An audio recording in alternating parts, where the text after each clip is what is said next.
قرآن حکیم، حدیثیں، تمام واقعات اگر دیکھا جائے، اگر 1400 سال پہلے یا 1300 سال پہلے یا چلیے 300 سال پہلے جس انداز سے بیان کیا جاتا تھا، آج ہم افورڈ نہیں کر سکتے کہ ہم ایسے بیان کریں۔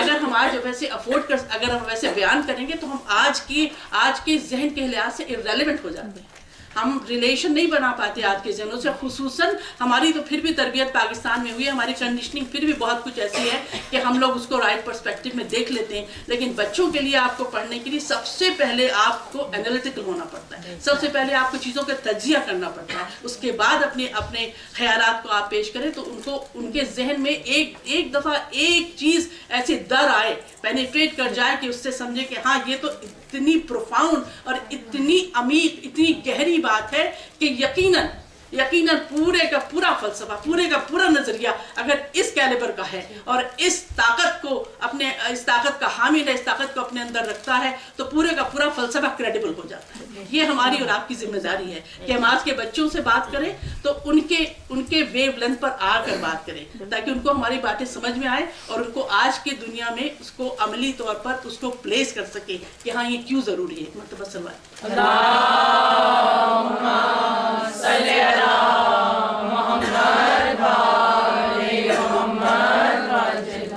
انہی دونوں اجزاء کو ملحوظ خاطر رکھتے ہوئے ایک اور آیت ہے جو قرآن حکیم میں ارشاد ہوتی ہے، جو کہ اہل جہنم کا نقشہ کھینچا ہے خدا نے بزرگ و برتر نے، کہ جب اہل جہنم کو جہنم کی طرف بھیجا جائے گا تو وہ کافی افسوس ملتے ہوئے یہ کہتے ہوئے جائیں گے کہ کاش ہم نے خدا کی آیات کو سنا ہوتا اور ان کو سمجھا ہوتا اور ان کو اپنی عقل سے سمجھ کے ان پر عمل کیا ہوتا۔ تو دیکھیے یہی دو انگریڈینٹ آپ کو جا بجا نظر آئیں گے کہ سننا اور اس کو عقل پر پرکھنا اور پھر اس پر عمل کرنا، یہ آپ کو جا بجا نظر آئیں گے پورے قرآن میں۔ اگر دیکھا جائے تو قرآن کا موضوع کیا ہے؟ قرآن کا موضوع انسان اور اس کی ہدایت ہے، اس کے علاوہ کچھ نہیں ہے۔ اگر واقعات انبیاء ہیں تو اسی لیے تاکہ ہم ان سے ہدایت حاصل کریں، اگر واقعات عام لوگوں کے ہیں جن پہ عذاب نازل ہوا تو اسی لیے کہ ہم ان سے ہدایت حاصل کریں اور ان سے تنبیہ لیں اور اپنے آپ کو ان کے ساتھ محشور نہ کریں۔ یہ ساری واقعات اور ساری حکمتیں جو قرآن میں آپ کو پورے 30 پارے میں الحمد سے لے کے والناس تک ملیں گے۔ تو اس مختصر سے وقت میں صرف ایک اوور ویو، ایک خاکہ سا آپ کے سامنے میں پیش کرنا چاہتی ہوں، جو کہ قرآن کی علم اور اپنی سماعت میں اس کو محفوظ کرنا اور قرآن کی علمیت کی اہمیت اپنے ذہن میں، اپنے دلوں میں اور اپنے معاشرے میں، اپنے ذہنوں میں اجاگر کرنا کس حد تک ضروری ہے۔ یہ وہ قرآن حکیم ہے، یہ وہ بلند و بالا کتاب ہے جس کی حفاظت کے لیے اور جس کو ہم تک پہنچانے کے لیے من نوان بڑی قربانیاں دی گئی ہیں۔ آپ سے پہلے اس موضوع پر کچھ ہی دن پہلے ابھی ڈسکشن ہو چکا ہے کہ کس زحمتوں سے کتنی قربانیوں سے قرآن ہم تک اس صورت میں پہنچا ہے جیسا کہ خدا چاہتا تھا۔ لہٰذا اور مکتب اہل بیت میں قرآن کی سند میں کبھی کوئی شبہ نہیں ظاہر کیا گیا۔ آپ کو صاحب مجموع البیان کا ایک کوٹیشن، ایک طرح سے ایک اقتباس میں سنا دوں لفظ بلفظ۔ آپ فرماتے ہیں آیت پر آیت، حرف پر حرف، نقطے پر نقطہ اس طرح سے ہے قرآن میں جیسا کہ نازل ہوا تھا اور جیسا کہ اہل بیت نے چاہا، جیسا کہ نازل ہوا تھا تاکہ امت پر قرآن کی سند اور نظم باقی رہے۔ اور صاحب نہج البلاغہ کو پتہ ہے، سید مرتضیٰ ان کے بھائی تھے، سید رضی نے نہج البلاغہ مرتب کی اور ہم تک ان کی کوششوں سے پہنچی ہے نہج البلاغہ۔ ان کے بھائی سید مرتضیٰ، ان کا لقب تھا علم الہدیٰ، وہ فرماتے ہیں کہ ایک آیت، ایک لفظ، ایک حرف، ایک سورہ اس جگہ پر ہے جہاں پر ہونا چاہیے تھا، اور اس میں اس صورت تک ہم تک پہنچانے کے لیے اہل بیت کی بے تحاشا قربانیاں ہیں۔ یہ محفوظ کرنے والوں نے محفوظ کیا ہے تو ہم تک پہنچا ہے۔ اور آپ فرماتے ہیں کہ قرآن کو جمع کرنے کی جو امت مسلمہ میں افواہ ہی میں کہوں گی جو پھیلائی گئی ہے کہ کب جمع ہوا، اس پر میں تفصیل سے ذکر کر چکی ہوں میں خیال عظمیٰ کیا کی مجلس میں، لیکن وہ اس حد تک ضرور صحیح ہے کہ قرآن کو بگاڑنے کی کوشش ضرور کی گئی تھی، تاکہ یہ اعلان ہو گیا کہ جو بھی آئے وہ ایک آیت نقل کرے اور 2 گواہ لائے قرآن میں شامل کر دی جائے گی. ایک آیت 2 گواہ قرآن میں اس کی انٹری ہو جاتی. یہ طریقہ تھا جو کہ لوگوں نے چاہا کہ قرآن کو مرتب اس طرح کیا جائے. وہ ہو نہیں پایا کیونکہ اہل بیت موجود تھے. آپ کے اور ہمارے مولا حضرت علی مشکل کشا موجود